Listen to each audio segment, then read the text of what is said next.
Here are 3 things that happened during Oprah Winfrey and Kamala Harris's Unite America event that left Oprah Winfrey totally stunned. Just look at her. She has no idea what's happening. Number 1. Oprah Winfrey began the entire event by telling everybody she was at the airport and a young black man approached her and said, "I'm voting for Trump." I don't believe this story at all. I mean, first of all, Oprah Winfrey flies private. She's not walking through the airport like the rest of us. She's not hanging out at the Delta Lounge or walking into the Hudson News to get some gum before her flight. Nobody can get that close to Oprah Winfrey. Nobody can get close enough to Oprah Winfrey to tell her who they're voting for. I hear Stedman Graham needs to make an appointment with Oprah if he wants to talk to her. Number 2. Kamala Harris brought up the fact that she's a gun owner once again and told Oprah Winfrey, and I quote, "If somebody breaks into my house, they're going to get shot." Look at Oprah. She's like, What did you just say? Kamala realized her mistake and actually said, "I probably shouldn't have said that. My staff's going to have to clean it up later on." This, too, is a ridiculous statement to make because she's the vice president of the United States. She's surrounded by Secret Service. Her house is the Naval Observatory. If somebody breaks in, of course they're going to get shot multiple times, but not by Kamala, which is actually a really good thing because it's illegal to discharge a firearm while under the influence of alcohol. And number 3, at one point, Kamala Harris was asked by a young married couple, "What's your plan exactly for bringing down the cost of, well, pretty much everything?" And her response was, hang on, I wrote it down so I wouldn't mess it up. "In terms of both rightly having the right to have aspirations and dreams and ambitions for your family and working hard and finding that the American dream is for this generation and so many recently for far more elusive than it's been, and we need to deal with that." I feel you, Oprah. I feel you. We are all Oprah Winfrey at this moment.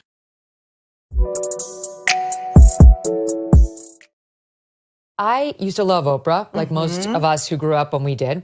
And only now did I realize I've been getting spoon-fed propaganda from this woman for years. I always took her little setup packages as gospel. You know, before I was a reporter, I never even thought to question whether Oprah might be intentionally misleading me. Then last night, the dawn came and I was like, oh my God, she is not a reporter. She's a propagandist. She's trying to shove messaging down my throat of whatever she believes, not what's real. So you remember she did that like kind of factual interview after the quote documentary of Michael Jackson? Yes. That was so dishonest. Yes. She did not raise any of those accusers' serious compromising facts when she had them right there. Maybe they're telling the truth, maybe they're not. But as a journalist, you have to at least ask. You know, you've got multiple lawsuits against his estate, sir. Might that be an incentive to lie? Didn't ask.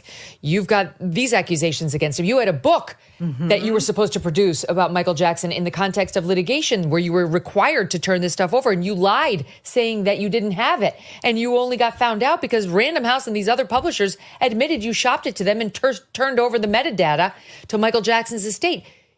This guy, my point is simply, this one accuser was very compromised, and she had him right after the documentary. It aired on HBO right after.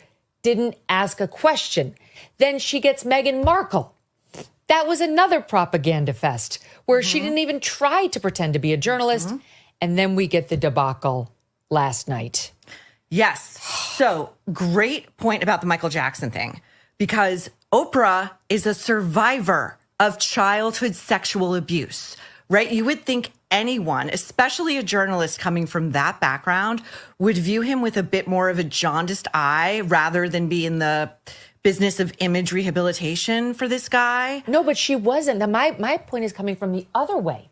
She had the accusers there, and the accusers may or may not have had this experience with Michael Jackson. Oh, you're talking about the HBO doc? Yes. Yes. But she failed to bring up prior inconsistencies in their stories that really did compromise their stories. I don't know what happened. I understand what you're saying. So okay, I'm just saying, as a journalist, which she purports to be, right, it was a complete fail. Right. And then she committed the same failure with Megyn Markle, yes, where she didn't press any of her claims of racism in the royal family. And now we have the ultimate culmination of her journalistic fails, right? Where she has the potential next president of the United States. And not only does she not ask her hard questions, the whole thing was an attempted rehab and repackaging of her. That town hall I thought was so suspicious because I thought, okay, if anybody's going to elicit some specifics out of Kamala, it'll be Oprah. right? Oprah's going to do her velvet glove treatment as Kamala loves to answer questions with a preamble that can sort of lead her on these roads to nowhere. Middle-class family.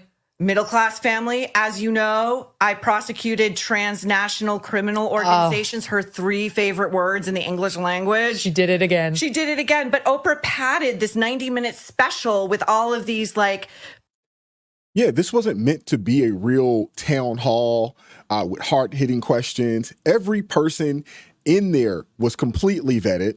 Their question was vetted. If you notice, there was no questions really asked about her role as an actual prosecutor. She did bring up that she prosecuted, trans international, whatever, but none of these people asked her anything about, hey, the, people that you locked up for marijuana, the people that you kept in prison, the people that you hid evidence on or suppressed evidence on that were on death row. None of those types of questions were asked, and they haven't been asked. And she wasn't pressed. There were no follow-up questions. So these ladies are absolutely right. But this wasn't a town hall. This was a television show put on by Oprah Winfrey and the mainstream media or the machine. This is really what this was. This wasn't a real town hall with real, people. It just wasn't, man. It was a farce. It was a show. It was entertainment, to say the least. people who were speaking as Kamala's surrogates before Kamala enters. And then Kamala begins with her bullshit. There was nothing of substance. And you saw it when Oprah was trying to get this answer out of her about immigration. And she's going on about the transnationals and blah, blah, blah, blah, blah. And she finally finishes and Oprah says, right, but what would you do? You're going to sign a bill, right? When it hits your desk, you'll sign. Oh, yes. That was the one thing we got out of that incredibly thin gruel. Which we already heard. We already heard her say that at the debate. It wasn't even news that they made. Here is that moment. What would be specific steps to strengthening the border? So it's a wonderful and important question. My background was as a prosecutor, and I was also the elected attorney general for 2 terms of a border state.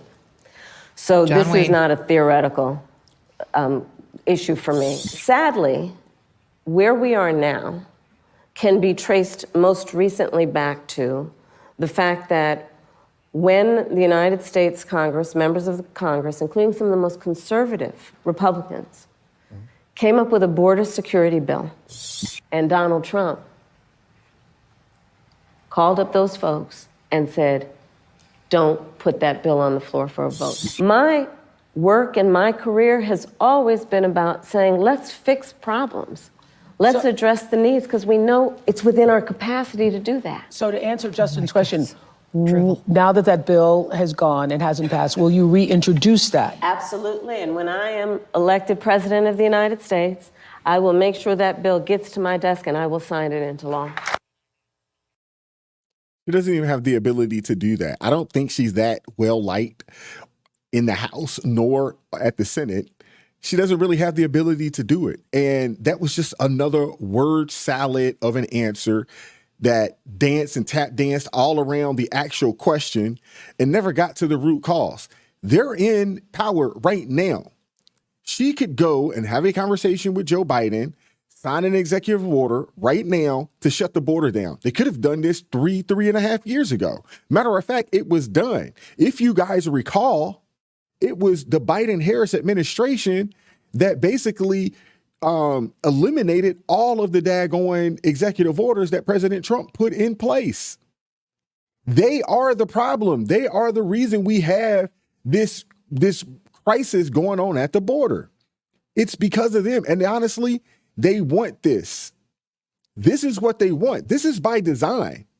She has no intent on shutting the border down.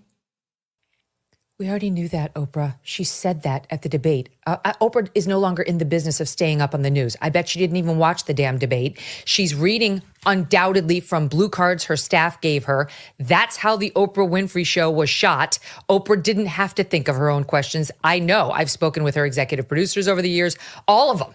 And there was no ad-libbing. It was all impromptu or on a blue card for Oprah. She doesn't know she's not making big news with this revelation. She said she'll sign the same shitty so-called border bill that they rejected the last time because it would let 5,000 illegals over the border a day. Yeah. Not only the 5,000 illegals, but if you guys go and actually look at the bill, and I challenge each person that watches this, go actually check out the bill for yourself. Go read it. It's up there. It's out there for you to read. There are some really foul things. The bill is not a good bill. 5,000 illegals. Yes, it would increase, money and funding to Border Patrol. But the thing is, Border Patrol is hiring like crazy right now. They can't get people that want to go and do it. They had to call people up from the National Guard reserves to go and work on the border because they can't get people to sign up for that. I mean, it's a mess, but go check out that bill. There is a lot of foul things. The bill also included tons of money to go over to Ukraine. It wasn't a bill that was solely focused on the border. It was one of those, this is a border bill, but we're going to throw in, billions of dollars in add-ons that have nothing to do with the border, but it's furthers their, agenda from the left, man. It wasn't a good bill overall. Also, I thought while watching that, Oprah and her producers were in constant communication with Kamala and her team. They were given every talking point they were going to. This is the best she can do, by the way. When they give her the talking points in advance, when they say, we're going to have a girl stand up, that poor girl who talks about her childhood sexual abuse. Mm-hmm. And what does Kamala do? Oprah, I don't know if you've heard this story, but when I was in high school, my best friend was being sexually abused by her stepfather. And I said, we've heard this story so many times. And it makes me crazy because she is using this poor woman's sexual abuse as a valorization of herself. So true. It's so disgusting. And then to watch the likes of Julia Roberts up there on her Zoom. Oh, Madam Vice President. Oh, and by the way, hi, Oprah. And Oprah's like, hi, Oprah. Don't I get more? And she's like, well, we just saw each other. This whole idea that it's this clubby elite group of celebrities who are deigning to speak with the great unwashed about the future of this country. Mm-hmm. Meryl Streep, to your intro, who called Harvey God at like the Oscars or the Globes or whatever, is up there pretending to go, President Harris. It was such acting. It was unusually bad for Meryl Streep. We have that moment. Let's watch it. Hello, President Harris. Not yet.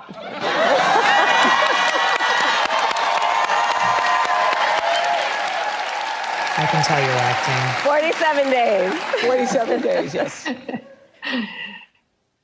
From my mouth to God's ear. And hello, Oprah. I wanted to ask you, I can't believe I have this opportunity.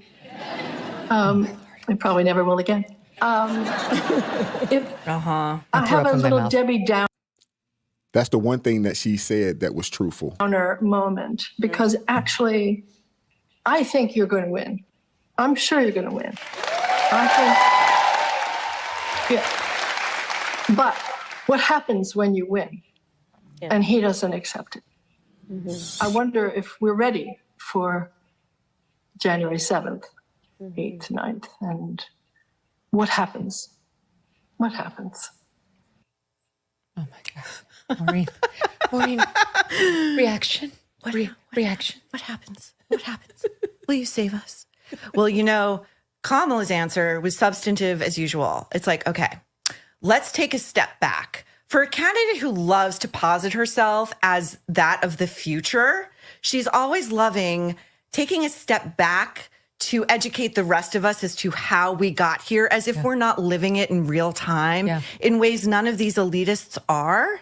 She doesn't know the answer, so it's just stall tactic. Stall tactic, the fact that all these filler words. Yes. And the repetition, our dreams and hopes and aspirations, our thoughts, it's like she just does a string of consciousness on every word she can come up with to substitute for the first word just to stall actual substance. Did you happen to see John McWhorter on Bill Maher defending her with this No. garbage verbiage? What? John McWhorter, it's a betrayal. I know. I love him as well. But he actually said her words don't actually mean the words that she's spouting. I couldn't believe this came out of his mouth. The words are mere symbols of what she's trying to express. And when she speaks in triplicate, as she does to people who are like, I can't afford to buy a home. Well, young people with their goals, their dreams, their ambitions, like all this stuff that's meant to make her sound smart, but it just makes her sound full of hot air. There's nothing coming out. There's no substance. Help me. I've said this before. There was a personality on Fox News who shall go nameless for the purposes of this discussion who used to do this. And I used to watch her and marvel because this is how she would answer certain questions. You know, what do you think about the Democrats doing X? I think it's inappropriate, it's wrong, it's deeply problematic, and it must be stopped. And we are just the ones to stop it. We are not going to tolerate this for one more minute, not one more day, not another month. It's outrageous what they've done, and it must come to an end. Every answer sounded like that. You've said nothing. You've said it forcefully, but you've said absolutely. Oh my gosh, I've heard people talk like that. I don't know exactly who she's talking about. She probably won't call her out by name, but it's just a way for people to come across as extremely intelligent when they're not. That's pretty much what it is. Absolutely nothing. And I used to marvel at like the word salad that was offered up by this person and accepted by others as somehow legit analysis. And that is who Kamala Harris reminds me of. Just filler to cover an absence of actual knowledge. Yeah, and her answer to Merrill, who's cowering in her multi-million-dollar estate as to what happens after the election that she's so sure Kamala's going to win, whatever, was that, well, we just can't tolerate it. We can't tolerate it. What does that even mean? And she speaks, I know you've touched on this, but the other thing that bothers me about her immensely is her voice. I find it so grating to listen to. It's nasal. It's glottal. She's vocal fry adjacent. Is she not a prosecutor of transnational organizations, or is she not? Why does she speak like a 13-year-old girl? I agree. I do not think that Kamala Harris comes across as presidential. She just doesn't. She doesn't come across as someone who has the ability to be the leader of the free world. And she doesn't sound like it either. That nasally quiver in her voice, I'm not a fan. I'm just not a fan. It doesn't sound strong. It doesn't sound, it doesn't sound like she has, any real leadership or, really any real authority. Even when she tries, it fails. It just fails. But Megyn Kelly, she has been on a roll. And she just does not cease, to amaze me. I am really feeling what she's got going on right now, man. And I appreciate her voice. I really do. I hope you guys enjoyed this, man. Like, share, subscribe to the channel. Drop me a comment. I'm looking forward to hearing from you guys. Consider joining the ARP family. It supports me to team the channel. It gives us the ability, man, to just do what we do on a day-to-day basis, man. I really appreciate you guys, man, supporting me and the channel. The people on the team, they definitely support you as well. Or appreciate you guys as well. Keep God first in your life. Stay prayed up, and we'll catch up with you all next time.